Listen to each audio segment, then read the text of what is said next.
Hello everyone, welcome to my channel Sharada Mahi.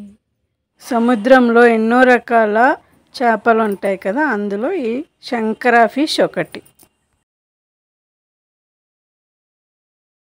ఈ ఫిష్ని మన డైట్లో చేర్చుకోవడం వల్ల చాలా మంచి ఆరోగ్య ప్రయోజనాలు ఉన్నాయి. ఈ ఫిష్ తినడం వల్ల డైజెస్టివ్ సిస్టమ్ ఇంప్రూవ్ అవుతుంది. ఇందులో ఒమేగా 3 ఫ్యాటీ యాసిడ్ ఉండడం వల్ల బ్లడ్లో ఉన్న కొలెస్ట్రాల్ని కంట్రోల్లో ఉంచుతుంది. మరియు ఇందులో పొటాషియం అధిక మోతాదులో ఉండడం వల్ల గుండె ఆరోగ్యాన్ని మెరుగుపరుస్తుంది. ఇందులోనే సెలీనియం కూడా ఉంది. ఇదైతే యాంటీ ఇన్ఫ్లమేటరీగా పనిచేస్తుంది. ఇందులో విటమిన్ A-B ఉండడం వల్ల ఇమ్యూన్ సిస్టమ్ని బూస్ట్ చేస్తుంది. ఈ వీడియో మీకు నచ్చినట్లయితే లైక్ చేయండి, షేర్ చేయండి, కామెంట్ చేయండి.